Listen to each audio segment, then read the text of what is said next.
Hi, and welcome back to Reddit Whispers. 2 years ago, I thought I had everything figured out. I was 28, working as a software engineer at a decent company, living in a nice apartment downtown, and most importantly, I was engaged to Liliana. We'd been together for 4 years, and I genuinely believed she was the love of my life.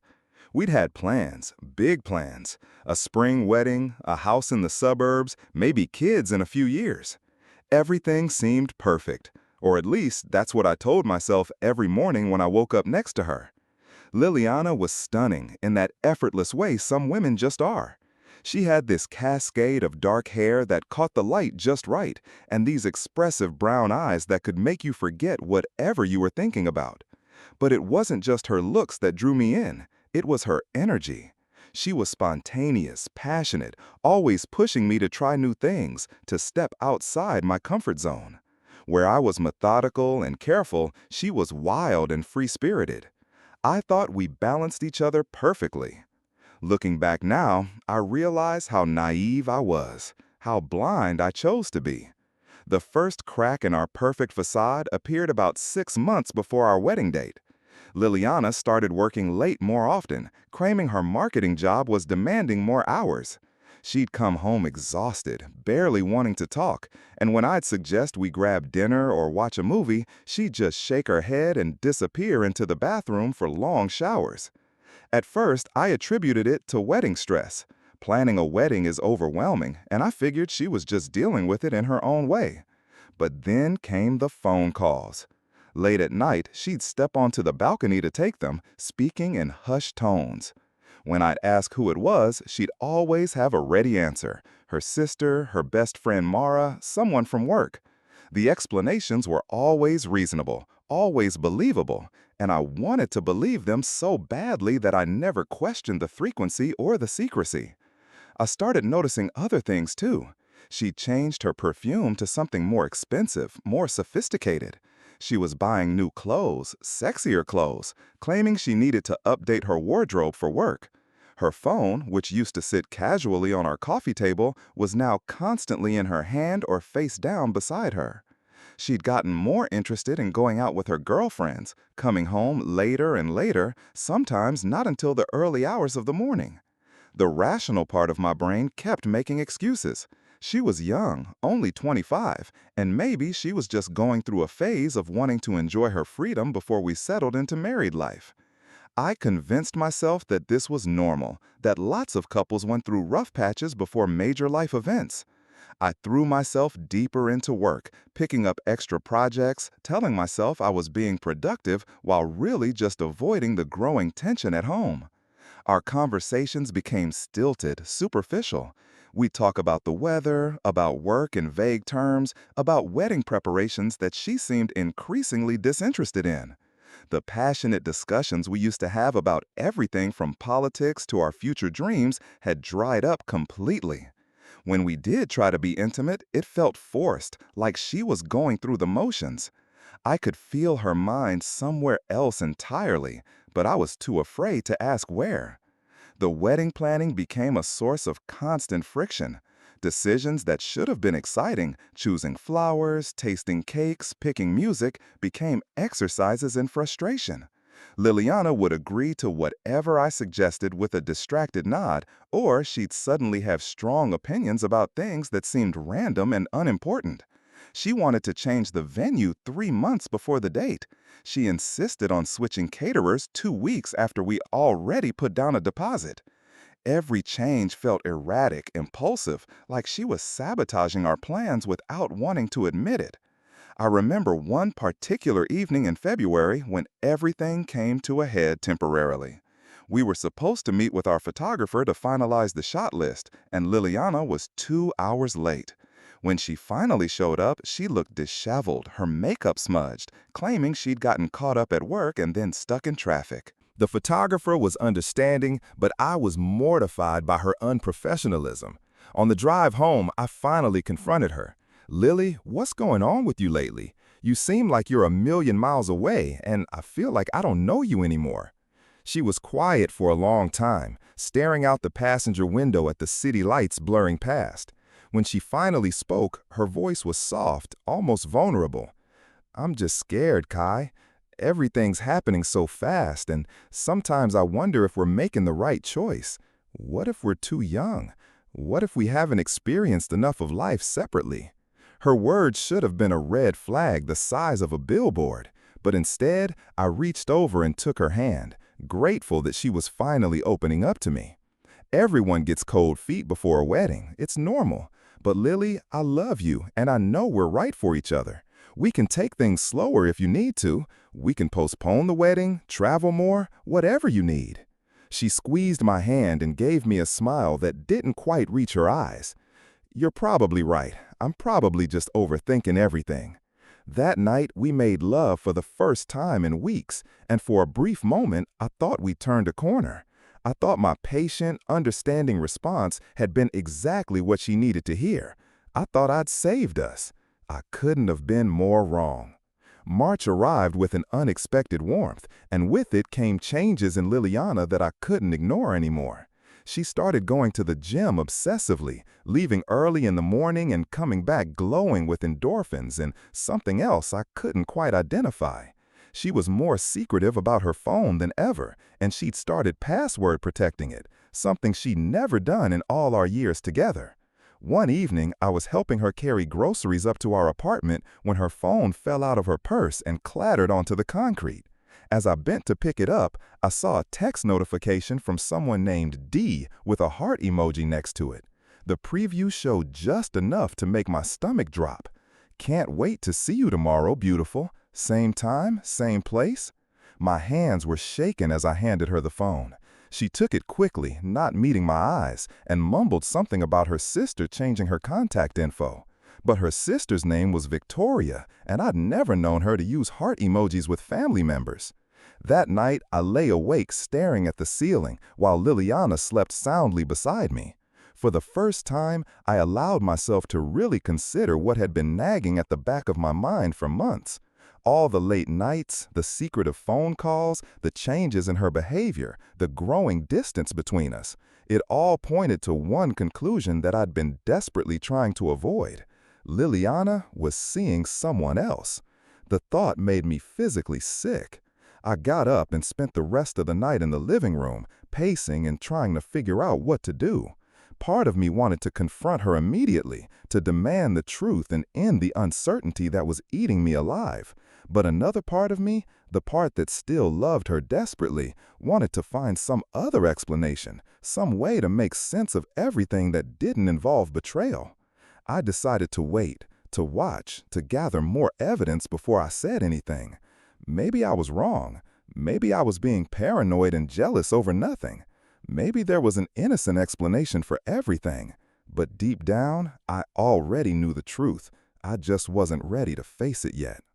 The next few days passed in a blur of forced normalcy. We went through our routines, coffee in the morning, quick kisses goodbye, texts throughout the day, dinner together in the evening. But everything felt hollow, performative. I found myself studying her face when she thought I wasn't looking, searching for signs of guilt or regret or anything that might give me a clue about what was really going on in her head. She seemed lighter somehow, happier than she'd been in months. She hummed while she got ready for work, smiled at her phone when she thought I wasn't watching, and had a new energy about her that should have made me happy, but instead filled me with dread. On Thursday, she announced she was going out with Mara for drinks after work. She'd be late, maybe not home until after midnight. She kissed me goodbye with what felt like genuine affection, and for a moment I wondered if I was losing my mind. Maybe I was creating problems where none existed. Maybe the stress of wedding planning and work was making me paranoid. But at 11:30 p.m., I drove past Mara's apartment building and saw that her lights were off. Her car wasn't in her usual parking spot. Either Mara wasn't home or they'd gone somewhere else for their girls' night out. I drove around aimlessly for an hour, part of me hoping to spot Liliana's car somewhere innocent, outside a restaurant or bar where she might legitimately be having drinks with friends. But mostly, I was just avoiding going home to an empty apartment where I'd have to sit with my suspicions and my growing certainty that the woman I loved was betraying me. When I finally went home, I sat in our living room surrounded by wedding planning materials, catalogs of flowers and cakes, seating charts, vendor contracts, and realized that everything we'd built together was probably a lie. Or at least, everything I thought we'd built together was a lie.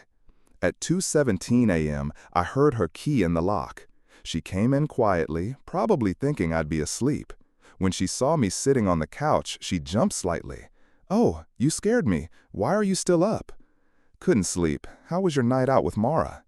"Good, really good. We went to that new wine bar downtown, then walked around and talked for hours. You know how it is with girl talk." She was lying. I could see it in the way she wouldn't quite meet my eyes, the way she was already backing toward the bedroom, eager to end the conversation. But I still wasn't ready for the confrontation that would change everything. "I'm glad you had fun. I'm gonna stay up a little longer, maybe do some work." She nodded and disappeared into the bedroom. Within minutes, I could hear the shower running. She was washing away evidence of wherever she'd really been, whatever she'd really been doing. I sat there until dawn, watching the sun come up over the city, knowing that my life as I knew it was about to end. The breaking point came exactly 1 week later, on a Friday afternoon that started like any other. I'd left work early, planning to surprise Liliana with dinner from her favorite Italian place.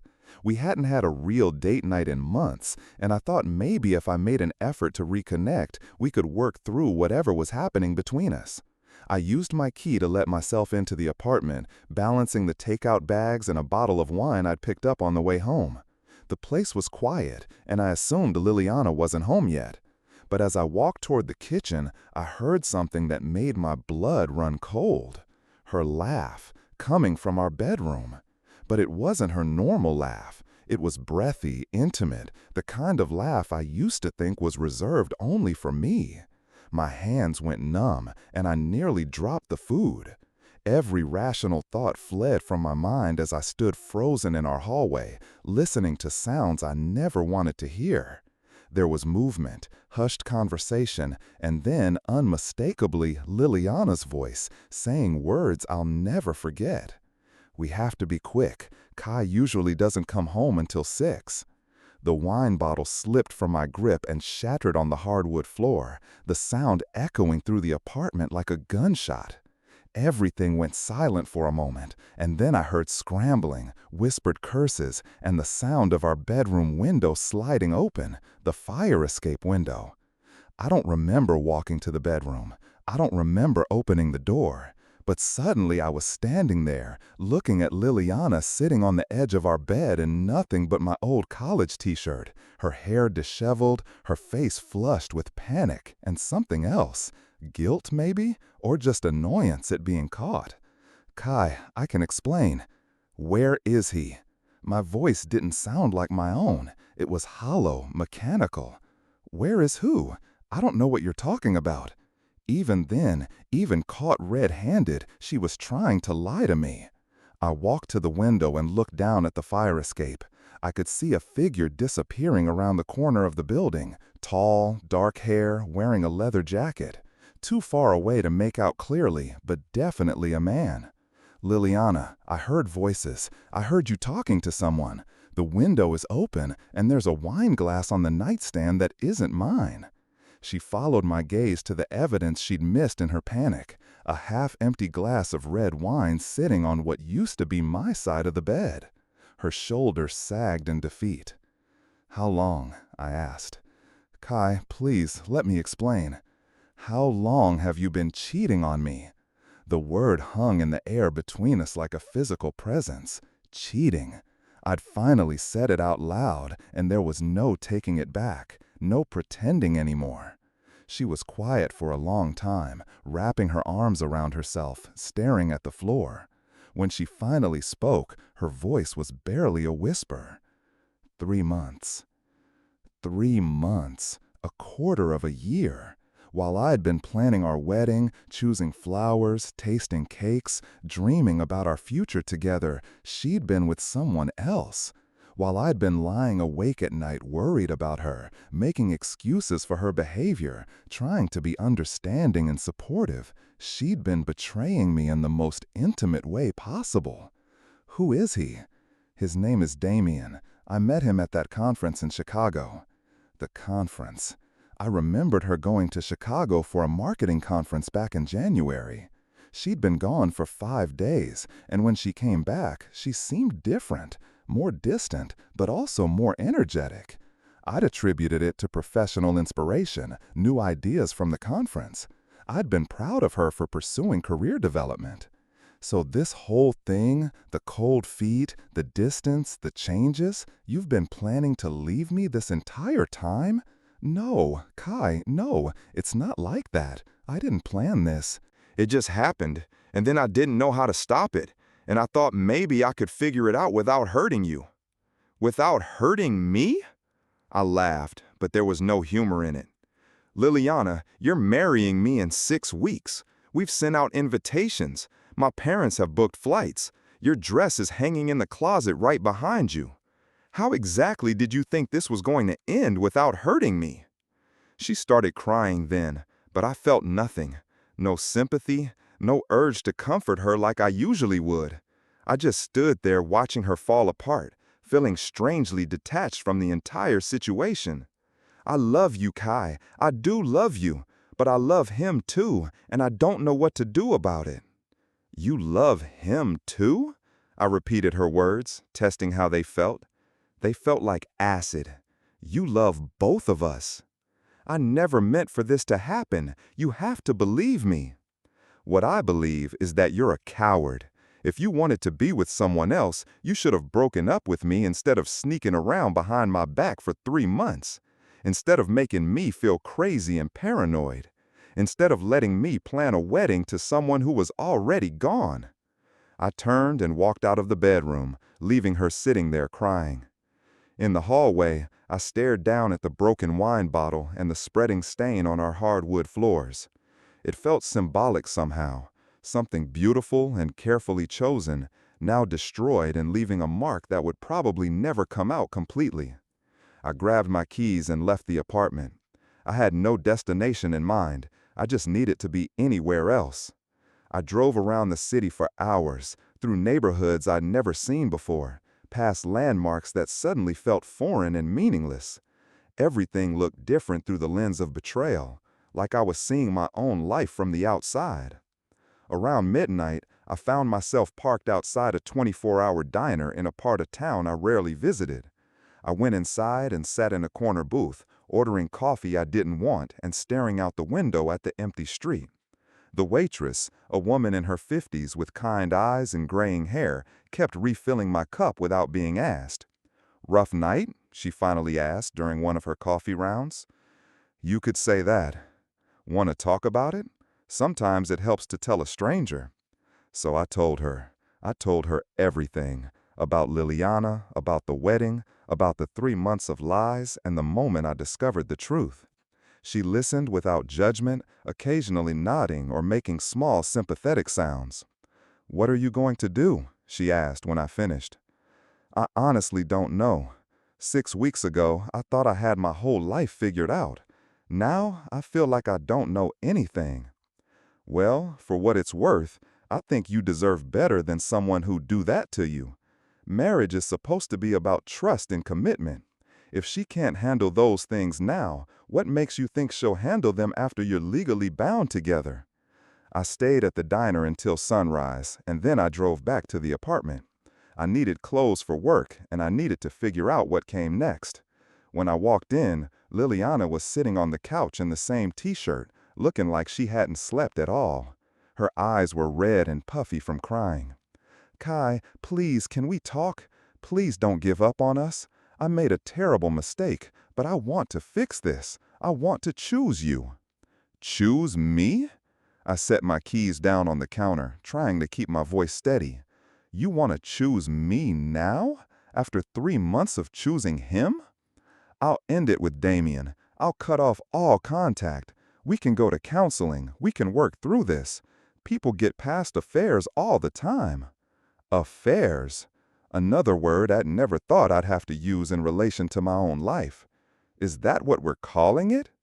Kai, I know I hurt you. I know I betrayed your trust. But I love you, and I want to marry you. I want the life we planned together." I looked at her sitting there, pleading with me to forgive her, to pretend the last 3 months hadn't happened, to go back to planning our wedding as if nothing had changed. And for a moment, I was tempted. It would have been easier to forgive her, to try to rebuild what we'd had, to salvage the future I'd been counting on. But then I thought about the lies. 3 months of lies, every single day. Every time she'd kissed me goodbye and gone to see him instead of work. Every time she'd come home late with a fabricated story. Every time she'd let me worry about our relationship while knowing exactly what was wrong with it. Every time she'd let me blame myself for the distance between us. "I can't," I said simply. "What do you mean you can't?" "I can't marry someone I don't trust. I can't build a life with someone who spent 3 months lying to my face every single day. I can't look at you without wondering what else you're hiding from me." She was crying again, but I still felt that strange detachment, like I was watching someone else's life unfold. "So that's it? 4 years together, and you just going to throw it all away?" "I'm not throwing anything, Liliana. You already did that." The next few hours were a blur of logistics and painful conversations. I called the wedding venue and canceled everything. I called the caterer, the photographer, the florist. Each conversation was its own small humiliation, explaining that the wedding was off, dealing with cancellation fees, listening to sympathetic sounds from vendors who'd probably seen it all before. I called my parents and her parents. I called our friends.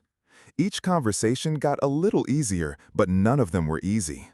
Everyone had questions I didn't want to answer, and I found myself saying it just wasn't working out over and over again, protecting Liliana's reputation even as she'd destroyed our relationship. By evening, the apartment felt like a crime scene. Wedding planning materials were scattered everywhere, reminders of a future that would never happen. Liliana had packed a bag and gone to stay with her sister, giving us both space to figure out what came next. I was sitting in the middle of our living room, surrounded by the debris of our failed relationship, when my phone buzzed with a text from her. "I know you hate me right now, but I need you to know that leaving you is the hardest thing I've ever done. You're a good man, Kai. You deserve someone who can love you the way you deserve to be loved." I stared at that message for a long time, trying to feel something. Anger, sadness, regret, anything.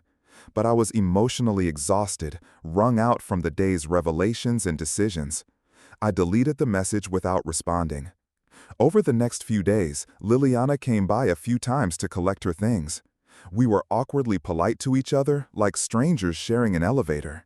She'd taken most of her belongings, but there were still traces of her everywhere. A book on the nightstand, a coffee mug in the kitchen cabinet, a hair elastic on the bathroom counter. Each small reminder felt like a paper cut, minor but sharp. A week after our breakup, she was completely moved out. I came home from work to find her key on the kitchen counter along with a note. "Thank you for everything. I'm sorry I couldn't be the person you needed me to be." That night, I sat alone in the apartment we'd shared for 2 years, listening to the silence that used to be filled with her laughter, her music, her presence. For the first time since I'd discovered her affair, I let myself really feel the loss of her, the end of our relationship, the death of all the dreams we'd shared. I cried for the first time in years. For her, for us, for the future I'd been counting on that would never exist now. And then I got up, poured myself a drink, and started figuring out how to rebuild my life from scratch. Little did I know that the hardest part was yet to come. The first month after Liliana moved out was the darkest period of my life. I threw myself into work with an obsessive intensity that worried my colleagues and probably saved my sanity. 12-hour days became 14-hour days, then 16-hour marathons, where I'd lose myself in lines of code and complex algorithms until my eyes burned and my back ached from hunching over my keyboard. The apartment felt like a mausoleum. Every room held memories I wasn't ready to face. The kitchen where we used to cook together on Sunday mornings, the living room where we'd spent countless evenings watching movies and planning our future, the bedroom where I'd discovered her betrayal. I started sleeping on the couch just to avoid lying in the bed we'd shared, staring at the ceiling where we used to talk about our dreams until we fell asleep tangled together. My friends tried to help in their well-meaning but ultimately useless ways. Marcus, my college roommate, kept inviting me out to bars, insisting that the best way to get over someone was to get under someone else. Sarah from work left articles on my desk about healing from infidelity and moving forward after betrayal. My neighbor, Mrs. Chen, started bringing me homemade soup twice a week, as if food could somehow fill the hollow space Liliana had left behind. But I wasn't ready for any of it. I wasn't ready to date, wasn't ready to talk through my feelings, wasn't ready to pretend that I was healing when every day felt like walking through quicksand. I just wanted to disappear into work and emerge on the other side as someone who had never loved Liliana Reyes. About 6 weeks after our breakup, I ran into her friend Mara at a coffee shop downtown. It was unavoidable. She was right there in line ahead of me, and pretending I hadn't seen her would have been more awkward than saying hello. She turned around with that pitying look I'd grown to hate, the one that said she knew exactly how pathetic my life had become. Mara told me that Liliana was doing well, that she'd moved in with Damien, and that they seemed really happy together. She said it like she thought this information would somehow help me move on, like knowing that my ex-fiancé had seamlessly transitioned into a new relationship would make my own loneliness easier to bear. Instead, it felt like someone had reached into my chest and twisted something vital. That night, I made a decision that probably saved my life, though it didn't feel like salvation at the time. I started running. Not jogging, not casual exercise, running like my life depended on it. Every morning at 5 a.m., I'd lace up my sneakers and pound the pavement until my lungs burned and my legs shook. The physical pain was a welcome distraction from the emotional pain, and the exhaustion helped me sleep without dreaming about her. Running became my religion. 5 miles became 10, 10 became 15. I signed up for a half marathon, then a full marathon. The training gave structure to my days and purpose to my suffering. Every step was a step away from the man I'd been when I was with her, towards someone stronger, someone who didn't need anyone else to feel complete. 3 months post-breakup, I learned through the grapevine that Liliana was pregnant. The news hit me like a physical blow. I was at work when Marcus texted me, having heard it from his girlfriend who heard it from Mara. I excused myself to the bathroom and vomited, my body rejecting the information before my mind could fully process it. She was having his baby. The woman who had told me just 6 months earlier that she wasn't ready for children, who had wanted to wait until after the wedding, until we were more established in our careers, was carrying the child of the man she'd left me for. The timeline was crystal clear. She'd gotten pregnant almost immediately after moving in with Damien, maybe even before our relationship had officially ended. That night, I sat in my empty apartment with a bottle of whiskey and let myself imagine the life that could have been ours. The children we might have had together, the house we talked about buying, the family dinners and bedtime stories and Christmas mornings that would never happen now. I let myself grieve, not just for what I'd lost, but for what I'd never have. But something shifted that night too. Along with the grief came a kind of clarity I hadn't experienced before. Liliana wasn't just gone. She was building a completely different life with someone else. She was having his baby, creating the future she'd once promised to create with me. There was no going back now, no possibility of reconciliation, no room left for hope that maybe we could work things out. In a strange way, it was liberating. For months, part of me had been holding on to the possibility that she'd realize her mistake and come back to me. I'd been living in a state of suspended animation, not fully moving forward because some small part of me was still waiting for her. The pregnancy news shattered that last thread of hope, and with it went the final barrier to actually healing. I threw myself even deeper into self-improvement. I joined a gym and started lifting weights seriously, transforming my previously soft programmer physique into something harder, more defined. I took up photography as a hobby, spending weekends exploring the city with my camera, seeing familiar places through new eyes. I started reading voraciously, philosophy, psychology, fiction, anything that could expand my understanding of the world beyond my own pain. Slowly, incrementally, I began to feel human again. The acute, daily agony of missing her evolved into a duller, more manageable ache. I could go whole hours without thinking about her, then whole days. I started accepting social invitations again, going to dinners and movies and parties where I could almost convince myself I was the same person I'd been before she broke my heart. 6 months after the breakup, I got promoted to senior software engineer.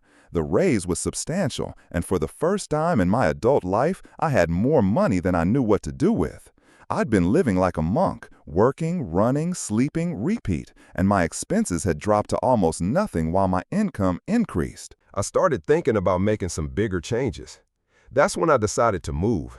The apartment held too many ghosts, and I'd outgrown the need to punish myself by living among the remnants of our relationship.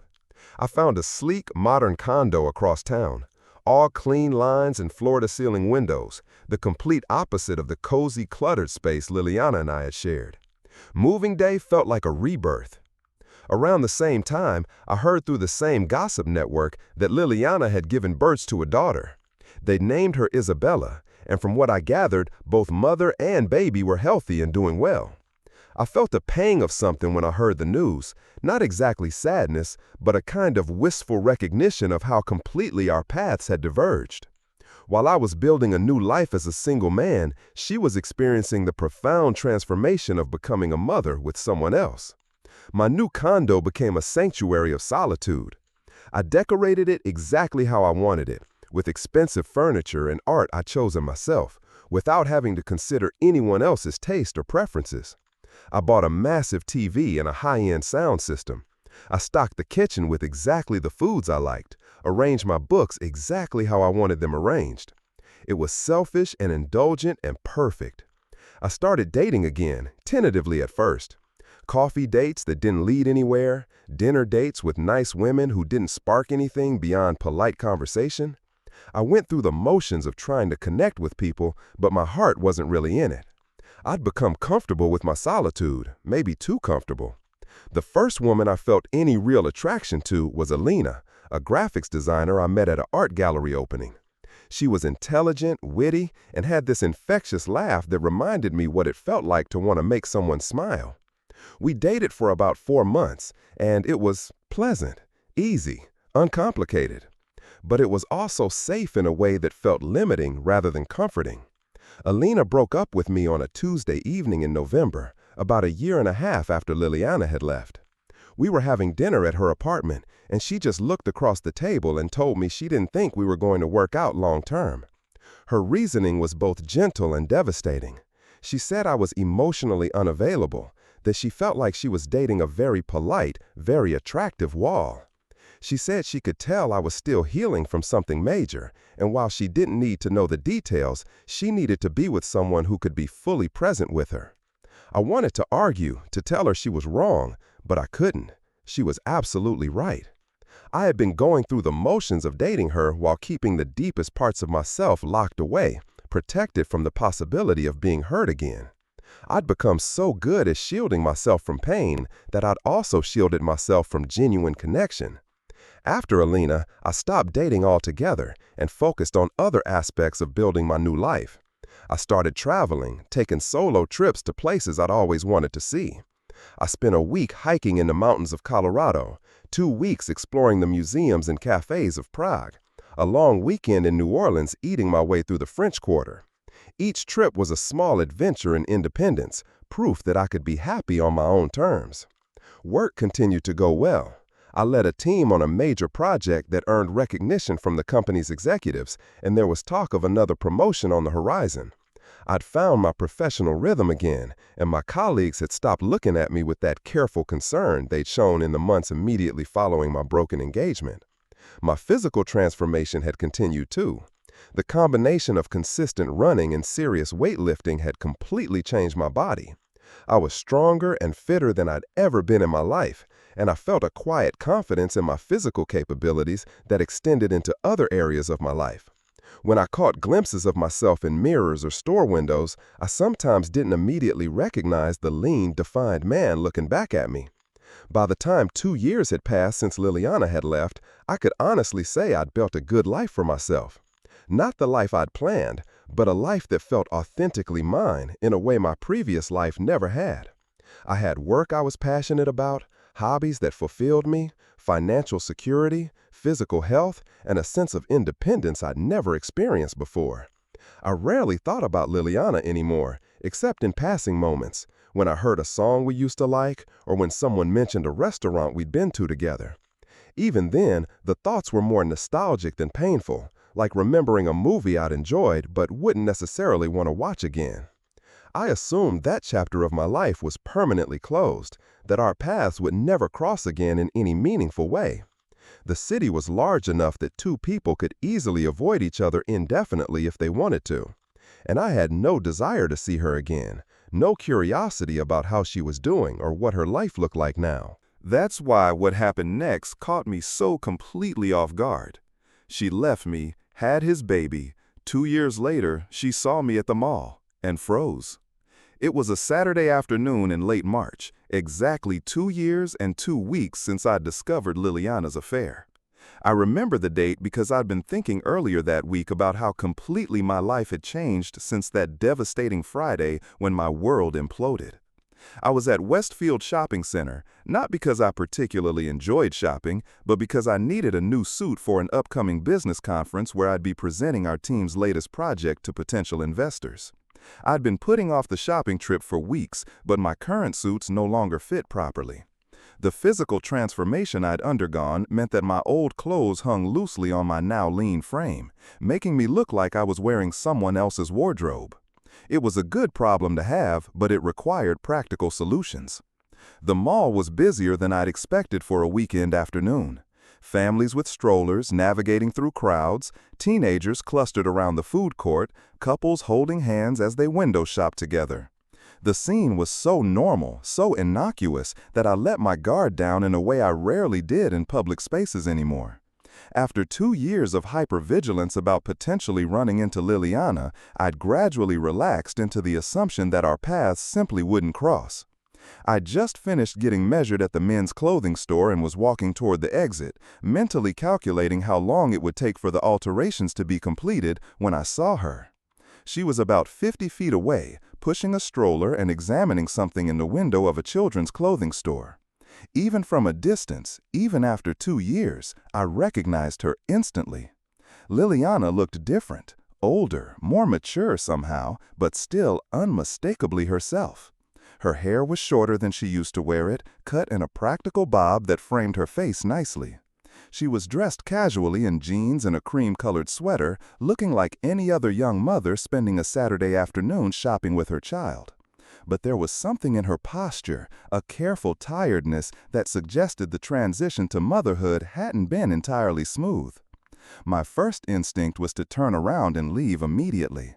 I had no desire to create an awkward encounter, no need to dredge up the past, no curiosity about her current life that was strong enough to override my instinct for self-preservation. But as I started to pivot toward the nearest exit, she looked up from whatever had been capturing her attention in the store window. Our eyes met across the crowded mall corridor, and I watched her face cycle through a series of expressions in rapid succession. Surprise, recognition, confusion, and then something that looked almost like fear.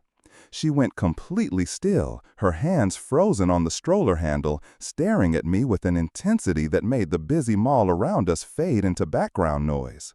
For a moment that felt like an eternity, we just looked at each other. I could see her taking in the changes in my appearance, the lean build, the expensive clothes, the confident posture that had replaced the dejected slouch I'd probably carried in the immediate aftermath of our breakup. I found myself doing the same thing, cataloging the ways she changed, the subtle signs of how life had shaped her in the 2 years since we'd last spoken. The woman looking back at me was still beautiful, but it was a different kind of beauty than I remembered, less effortless, more intentional. She looked like someone who'd learned to work harder for things that used to come easily. There were faint lines around her eyes that I didn't remember, and a wariness in her expression that suggested she'd gained some hard-won wisdom since our relationship ended. I could see her internal struggle playing out on her face, the desire to approach me warring with what looked like genuine uncertainty about how I might react to her presence. After what felt like several minutes but was probably only seconds, she made a tentative movement in my direction, pushing the stroller slowly forward as if testing whether I'd flee or stand my ground. As she got closer, I got my first clear look at the child she was with. Isabella, I realized, the daughter she'd had with Damien. She appeared to be around 18 months old, with Liliana's dark hair and what looked like her father's eyes. She was beautiful in that way all healthy toddlers are beautiful, chubby-cheeked and alert, wearing a tiny pink dress and clutching what appeared to be a stuffed elephant. The sight of Liliana's daughter hit me in a way I hadn't anticipated. This was the child she'd had instead of the children we might have had together. This was the life she chose when she chose Damien over me. Looking at this innocent little girl, I felt a complex mix of emotions, not jealousy exactly, but a kind of wistful recognition of how completely different both our lives had become. When Liliana was about 10 feet away, she stopped walking. I could see her mouth opening and closing slightly, as if she was trying to figure out what to say, how to bridge the enormous gulf that had opened between us since the last time we'd spoken. The baby was babbling softly in the stroller, completely oblivious to the tension crackling between her mother and the stranger they'd encountered. Looking at Liliana up close, I could see more evidence of how much her life had changed. She wasn't wearing a wedding ring, which struck me as odd given what I'd heard about her relationship with Damien. Her clothes, while nice, weren't expensive, a significant change from the designer pieces she used to favor. There was something in her overall appearance that suggested she was managing on a tighter budget than she was accustomed to. But more than the physical changes, there was something different in her energy. The confident, slightly careless vitality that had originally drawn me to her had been replaced by something more grounded, but also more guarded. She carried herself like someone who'd learned to be more careful with the world, more protective of what she had. I realized I was staring, and that she was staring back, and that we were creating a small scene in the middle of the mall corridor. Other shoppers were starting to notice us, two people frozen in what was obviously some kind of emotionally charged encounter, blocking foot traffic as we processed seeing each other again. The absurdity of the situation struck me suddenly. Here we were, two people who had once planned to spend their entire lives together, now complete strangers, meeting accidentally in a shopping mall. Both of us too shocked or uncertain to even manage basic pleasantries. 2 years ago, I would have been devastated by this encounter. 6 months ago, I might have been angry. But standing there looking at her, I felt mostly curious. She looked older, yes, but also somehow smaller than I remembered. Not physically smaller, she was the same petite woman she'd always been, but diminished in some way that was hard to define. The larger-than-life presence she'd had in my memory had been reduced to human proportions, and with that reduction came a kind of clarity I hadn't expected. This was just a woman I used to know, someone who had once been the center of my universe but was now essentially a stranger, whose life had taken a completely different trajectory from mine. The power she'd held over my emotions, the ability she'd had to devastate me with a single decision, had evaporated somewhere along the journey I'd taken to rebuild myself. I found myself studying her face, looking for traces of the woman I'd once loved desperately enough to want to marry. She was still there, but overlaid with so many changes that it felt like looking at a photograph that had been double exposed. The carefree, impulsive woman who had once pushed me to try new things and take risks had been replaced by someone who looked like she'd learned to be more careful with her choices. The baby made a sudden sound, not quite a word but close to one, and the spell was broken. Liliana looked down at her daughter, then back at me, and I could see her trying to formulate some kind of response to this impossible situation. Her mouth opened again, and I could tell she was about to say something, to attempt some kind of conversation that would acknowledge our shared history while navigating the awkwardness of our current circumstances. But I realized I didn't want to have that conversation. I didn't need to know how she was doing, didn't need to exchange pleasantries, or pretend that seeing her was anything other than a random collision of two lives that had once been intertwined, but were now completely separate. I didn't need closure or explanations or apologies. I was genuinely, completely done with the chapter of my life that she represented. The realization was both surprising and liberating. For 2 years, I'd occasionally wondered what I would say to her if we ever met again. I'd imagined scenarios where I'd be cold and dismissive, or where I'd be graciously polite, or where I'd ask her if she thought leaving me had been worth it. But standing there looking at her, I realized I didn't want to say any of those things. I didn't want to say anything at all. Instead, I gave her a small nod, not unfriendly, but not welcoming either, and stepped around her in the stroller. As I walked past, I caught a whiff of her perfume, different from the one she used to wear, and heard her take a sharp intake of breath, as if she was about to call my name. But I kept walking, and she didn't call out to me. I made it about 20 steps before I glanced back over my shoulder, curious despite myself about her reaction to my non-reaction. She was still standing exactly where I'd left her, stroller handle gripped tightly in her hands, watching me walk away, with an expression I couldn't quite read from that distance. As I reached the mall exit, I felt a strange sense of completion. Not closure exactly. That implied there had been something left unfinished that needed resolution. This felt more like confirmation of something I'd already known, but hadn't fully trusted. I was completely over Liliana Reyes. She was a part of my past, but she had no power over my present or my future. The encounter that I'd spent 2 years unconsciously dreading had turned out to be utterly anticlimactic. She was just a woman with a baby, shopping at a mall on a Saturday afternoon. I was just a man who happened to run into his ex-fiancée and realized he felt nothing about it beyond mild curiosity and the satisfaction of knowing he'd become someone she barely recognized. I drove home to my condo feeling lighter than I had in months, not because I'd achieved some kind of emotional victory over her, but because I'd proven to myself that the healing I thought I'd accomplished was real and complete. Seeing her again had been a test I hadn't known I was taking, and I'd passed it without even trying. That evening, I found myself thinking about the woman I'd seen in the mall, trying to reconcile her with the woman who had once dominated my thoughts and dreams. They felt like different people entirely, and in many ways, they probably were. 2 years was a long time, long enough for both of us to become fundamentally different from who we'd been when we were together. I wondered, briefly, what her life was like now, whether she was happy with the choices she'd made, whether Damien was still in the picture, whether motherhood had been everything she'd hoped it would be. But the wondering felt academic rather than personal, like curiosity about a character in a book I'd once read, rather than genuine interest in someone who'd once been central to my life. The next morning, I woke up and realized I felt exactly the same as I had the day before seeing her. She hadn't disrupted my peace, hadn't stirred up old feelings, hadn't made me question any of the decisions I'd made in rebuilding my life. If anything, the encounter had reinforced my confidence in the path I'd chosen. I was a different person than I'd been when she left me, and apparently, so was she. We'd both moved on, both built new lives, both become people who could pass each other in a mall without it meaning anything significant. In its own way, it was the perfect ending to a story that had once threatened to destroy me. 3 weeks after the mall encounter, I received a message that would have once turned my world upside down. It came through LinkedIn of all places, a professional networking platform that seemed like an odd choice for personal communication, but I supposed it was the only way she had to contact me since I'd changed my phone number and moved to a new address after our breakup. The message was brief, almost businesslike in its tone.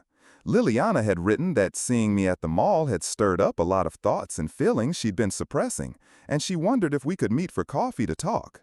She said she owed me explanations and apologies that she'd never had the chance to give, and that she'd been carrying guilt about how our relationship ended for the past 2 years. I read the message 3 times, waiting for some emotional reaction. Anger, curiosity, the old familiar flutter of hope that had once accompanied any contact from her. But none of those feelings materialized. Instead, I felt the same mild detachment I'd experienced when I saw her at the mall. She was reaching out from her life into mine, but the connection between those two worlds had been severed so completely that her message felt like correspondence from a foreign country. I didn't respond immediately. For several days, I carried her request around in the back of my mind, turning it over occasionally like a smooth stone in my pocket. Part of me was curious about what she might say, what explanation she thought she owed me, what had changed in her life that made her feel the need to revisit our past. But a larger part of me recognized that indulging that curiosity would serve no useful purpose. What could she possibly tell me that would change anything about my current life? What apology could address the months of lies and the broken trust that had forced me to rebuild myself from scratch? What explanation could justify the affair that had ended our engagement and sent me spiraling into the darkest period of my life? More importantly, I realized I didn't need any of those things from her anymore. The angry, heartbroken man who might have demanded answers and apologies no longer existed. He'd been replaced by someone who understood that some chapters in life are meant to remain closed, some conversations serve no purpose beyond reopening old wounds, and some people are meant to stay in the past where they belong. After a week of consideration, I crafted a polite but firm response. I told her that while I appreciated her reaching out, I didn't see any benefit in meeting to discuss our past relationship. I wished her well and asked that she not contact me again. It wasn't cruel or vindictive, it was simply honest about what I needed to maintain my peace and continue moving forward. Her response came within hours, and I could sense the desperation between the lines even in her carefully chosen words. She said she understood my position, but asked me to reconsider, that there were things about our relationship's end that I didn't know, circumstances that might change how I viewed what had happened between us. She promised it would be the last time she'd ever contact me if I would just give her 1 hour to explain herself. Reading her plea, I felt something I hadn't expected. Pity. Not the condescending kind, but genuine sympathy for someone who was clearly struggling with guilt and regret, who had convinced herself that some conversation with me could provide absolution for choices she'd made 2 years ago. She was still trying to manage the narrative, still hoping she could somehow reframe the past in a way that would make her feel better about her role in it. But that was her burden to carry, not mine. I had worked too hard to build a life free from the toxicity of our relationship's end to voluntarily bring that energy back in. Whatever explanation she thought she owed me, whatever guilt she was carrying, whatever closure she thought a conversation might provide, those were her problems to solve, not mine to help her with. I deleted her second message without responding and blocked her on LinkedIn. It felt like closing the last door between my old life and my new one, like finally completing a process that had begun 2 years ago when I discovered her affair. In the months that followed, I found myself thinking occasionally about what she might have wanted to tell me.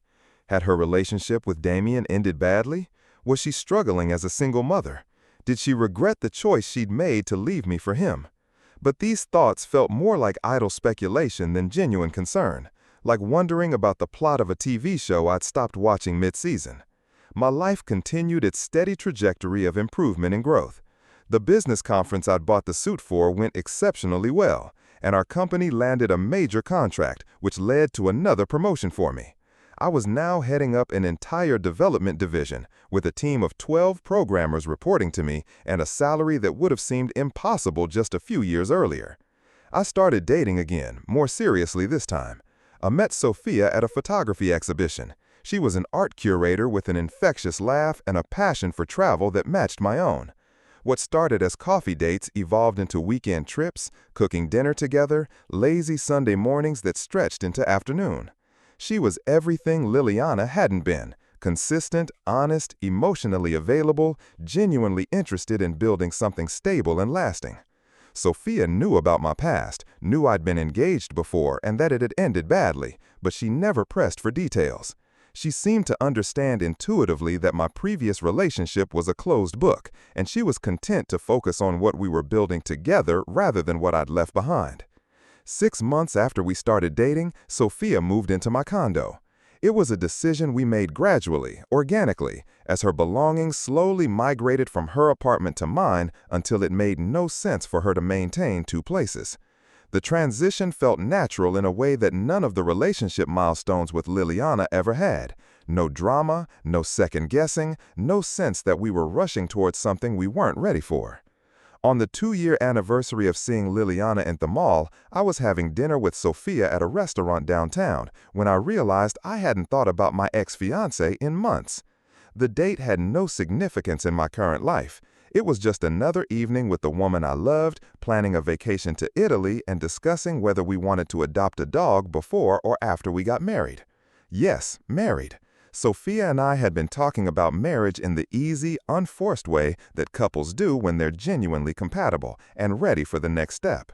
No dramatic proposals or elaborate wedding planning, just two adults who had found each other and decided they wanted to make it official. The contrast with my previous engagement couldn't have been starker. That night, as Sophia fell asleep next to me, I reflected on the journey that had brought me to this point. The man who had been destroyed by Liliana's betrayal felt like a character from someone else's life story. That broken, desperate person who had spent months wondering what he'd done wrong, whether he could have prevented her affair, what might have happened if he'd tried harder to win her back. He was gone, replaced by someone who understood his own worth and wouldn't accept anything less than genuine love and respect. Liliana's affair, devastating as it had been at the time, had ultimately been the best thing that ever happened to me.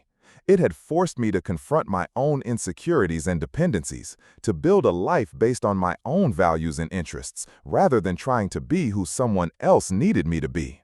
It had taught me the difference between love that diminishes you and love that enhances you, between relationships that drain your energy and relationships that multiply it. The life I had now, successful career, financial security, physical health, emotional stability, a loving partner who chose me every day, was better than anything I could have imagined when I was with Liliana. More importantly, it was authentically mine, in a way my previous life never had been.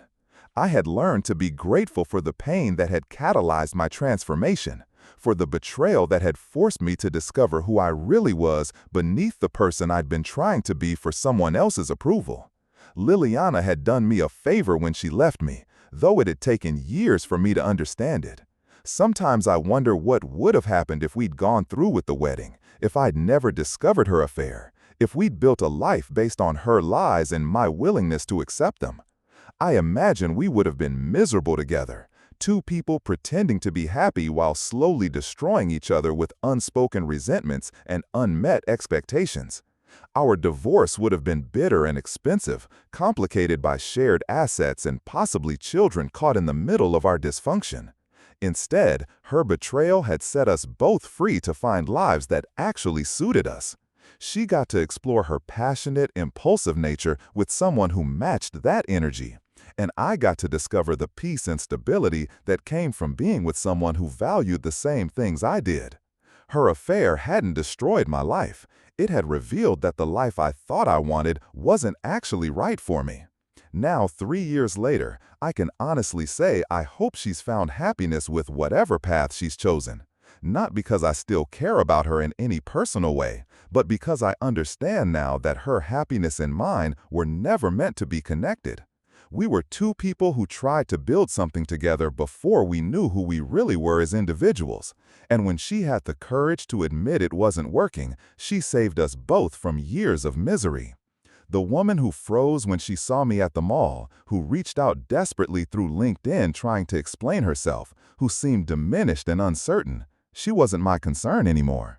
She was a stranger dealing with the consequences of choices she'd made, just as I was a stranger who had learned to thrive because of the choices she'd forced me to make. That's the thing about betrayal. It reveals not just the character of the person who betrays you, but your own capacity to survive and rebuild. It shows you that you're stronger than you knew, more resilient than you believed, more capable of creating a meaningful life than you ever imagined. Liliana thought she was ending our story when she chose Damien over me, but really, she was just ending the prologue and forcing me to start writing the actual chapters of my life, the best chapters as it turned out. That was today's story on Reddit Whispers. We all carry a breaking point. What was yours? Share in the comments, because you never know who needs to read it today.